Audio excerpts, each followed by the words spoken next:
Ini kami melihat, ISG ini, lebih ke technical rebound ya Mbak Maria, karena, beberapa hari terakhir ada koreksi yang cukup signifikan terutama, terkoreksinya, saham-saham dari, Pak Prajogo, Pangestu ya, seperti Brand, kemudian ada TPIA, kemudian ada, BRPT. Dan kalau kita lihat Brand dan BRPT hari ini ada rebound yang cukup signifikan dan ini punya andil untuk mendongkrak ISG. Terus hari ini ada rilis data penjualan real ya yang kalau kita lihat sebenarnya datanya positif di mana angkanya juga tumbuh.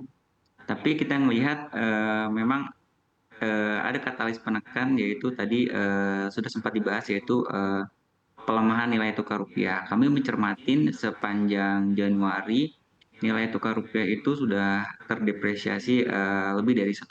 Dan kalau kita lihat memang sejalan juga dengan dolar indeksnya yang kami pantau juga menguat hampir lebih 1%-an, Mbak.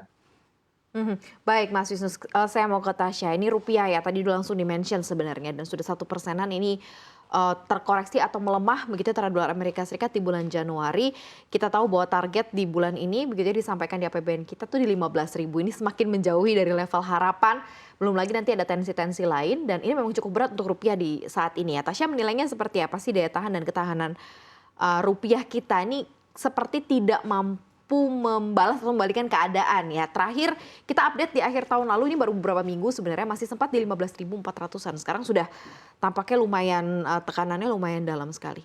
Oke, teruntuk pekan ini ya terutama saya lihat, rupiah pergerakannya masih cukup bumpy dan masih potensi ada pelemahan lagi karena saya lihat pelaku pasar cenderung dalam mode wait and see ya untuk beberapa rilis data Amerika dan juga China. Nah, untuk Amerika sendiri semalam sebenarnya sempat merilis data neraca dagang yang hasilnya juga defisit, lagi begitu ya neraca dagangnya. Kemudian masih ada data inflasi US yang kita nilai akan ada peningkatan sedikit lah, walaupun untuk inflasi inti mungkin akan melandai. Nah, mungkin peningkatan dari inflasi konsumen itu karena ini kan data Desember ya, waktu itu kan ada seasonality Natal dan Tahun Baru yang mana daya beli masyarakat tinggi di situ.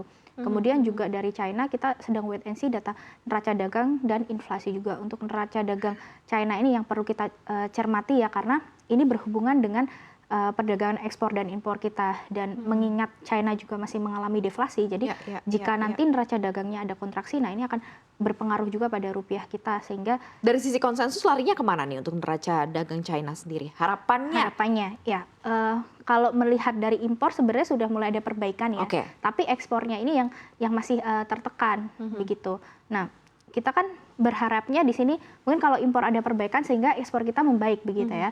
Tapi kalau misalnya di sini China juga masih mengalami deflasi ya, berarti ekonominya kan masih cukup lesu. Jadi kita menilai mungkin ada perbaikan sedikit, namun sepertinya belum terlalu bisa untuk menopang rupiah kita karena dalam bulan ini saja kita juga masih menanti nanti ada FOMC meeting juga di akhir bulan ini dan sepertinya ketidakpastian lebih meningkatlah di bulan ini dibandingkan dengan sebelumnya. Oke, Mas Wisnu, daya tahan rupiah kita seperti apa? Tadi kan di-mention oleh Tasya juga dari kondisi global tampaknya masih cukup berpengaruh signifikan yang akan menentukan begitu ya arah pergerakan baik itu indeks maupun juga rupiah. Seperti apa Anda mungkin kalau kita lebih ke pendekatan sentimen-sentimen atau tekanan apakah memang akan lebih kita akan lebih terpaku pada data-data secara umum di global? Ya, kami rasa memang benar bahwa global punya kontribusi cukup besar terhadap pergerakan nilai tukar rupiah ya Mbak Maria, terutama dengan penguatan dolar Amerika ya yang kalau kita lihat seiring dengan ekspektasi benar tadi disinggung bahwa ekspektasi soal inflasi yang lebih tinggi. Tapi kita melihat sifatnya ini lebih cenderung jangka pendek ya kalau kita melihat. Kenapa? Karena kami sebenarnya masih sangat optimis rupiah ini cenderung kuat terutama memasuki semester 2 ya Mbak Maria. Seiring dengan mulai adanya ekspektasi pelonggaran dari kebijakan moneter dari berbagai macam bank sentral ya seperti The Fed, kemudian Eropa Central Bank gitu ya. Memang perlambatan ekonomi global untuk tahun 2024 masih berpotensi terjadi. Cuman kita melihat eh, ekonomi domestik akan tetap resilient ya, terutama didorong oleh konsumsi, kemudian investasi yang kalau kita lihat trennya baik itu dari FDI ataupun eh, domes- eh, domestic direct investment itu masih trennya terus mengalami kenaikan.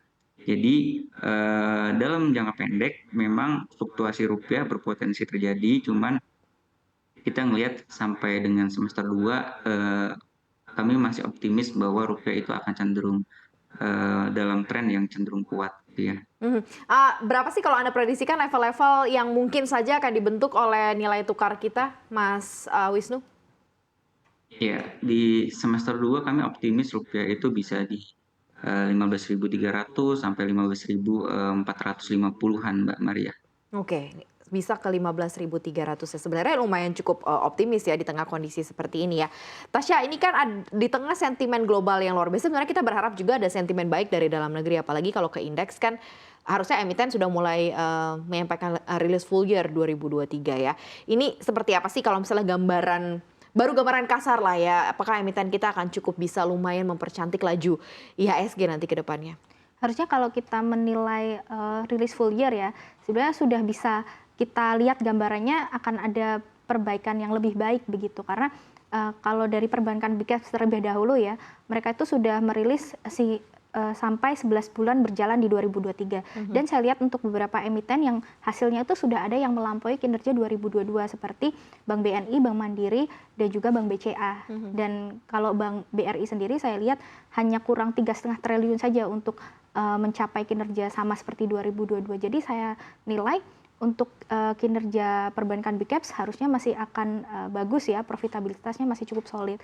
Kalau untuk yang lainnya yang kemungkinan akan ada perbaikan dari sektor retail, kemudian juga dari sektor yang cenderung berhubungan dengan konsumsi ya, karena kemarin kan untuk kuartal 4 kan ada seasonality Natal, Tahun Baru, kemudian juga ini kan di tahun politik ya, harusnya ada akselerasi yang lebih baik lah dari situ. Oke, jadi ada di retail, ada di banking yang memang sudah tercermin begitu ya. Iya. Dan mendekati momen dari pemilihan presiden dan juga wakil presiden yang tampaknya bisa kasih booster sendiri begitu ya, khususnya di retail sektor.